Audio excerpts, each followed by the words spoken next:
Tired of dealing with annoying flies, fruit flies, and gnats in your home? The Zevo Flying Insect Trap is your ultimate solution. Don't wait. Check out the link in the video description now to get your Zevo Flying Insect Trap on Amazon and enjoy a bug-free home today. The issue isn't whether President Biden should withdraw from the race. It's why he hasn't been removed from office.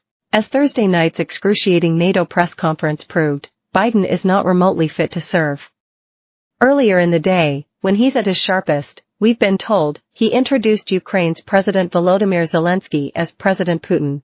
To the first question at his big boy press conference a few hours later, Biden called Kamala Harris Vice President Trump.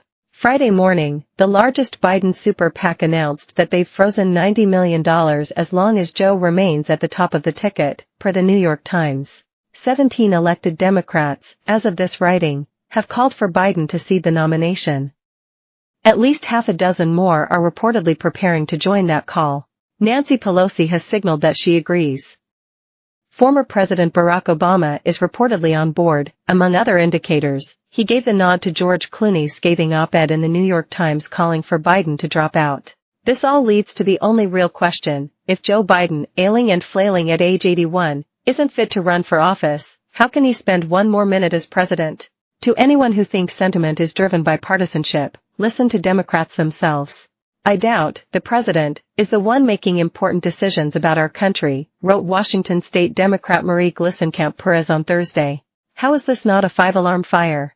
Here is but one mangled thought from Biden last night. I was told not to go over to Europe, to Asia, including Europe, but Asia. Another, our military is worky, I'm following the advice of my commander-in-chief. Joe Biden, as president, is the commander-in-chief. Ukraine is fighting for its existence, as is Israel. World leaders at the G7, the same world leaders Biden hosted this week, have reportedly expressed grave concerns over his cognitive decline. We learned, days ago, that a Parkinson's specialist has been to the White House at least 8 times, in 8 months, between last summer and late spring. Until last night, Biden hadn't given a press conference in about that same time span, 8 months. This is inexcusable. As that fateful debate showed, now we all know why. The media, in collusion with Biden's staff and party elders, were hoping to keep Biden, and his critical condition, hidden until Election Day. They all knew. They all have blood on their hands. This is a Watergate-level scandal.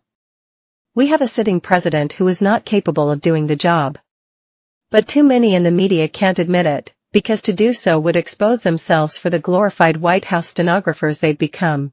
So instead, they turn around after the debate and express shock at the president's decompensation while conceding, with seemingly little self-awareness, that they've been privy to this crisis for quite some time. NBC News chief political analyst Chuck Todd revealed, on Wednesday, that a senior Biden cabinet secretary told him the president can't run again like this, 2 years ago.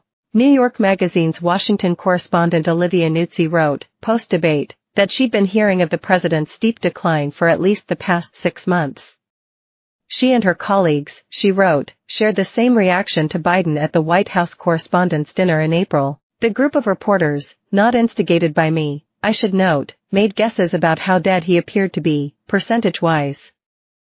40%? One of them asked. Biden used the word moving a lot in his NATO remarks, as if he was advised to subliminally urge us to see him as active. He also trailed off a lot, using the word anyway at least 9 times before abandoning a train of thought. He used his infamous cheat sheet to call upon reporters he's known for years, slurred his words, and answered with a long-winded ramble about the economy when asked about repeated Dem calls to drop out. He mentioned China and the spy balloon, there was more than one, but who cares about details, before assuring us that all is well, even if he'd reportedly rather head to bed by 8 p.m. and can only clock a 6-hour workday. As his own press secretary said, if there's an emergency call in the middle of the night, Biden's staff lets him sleep.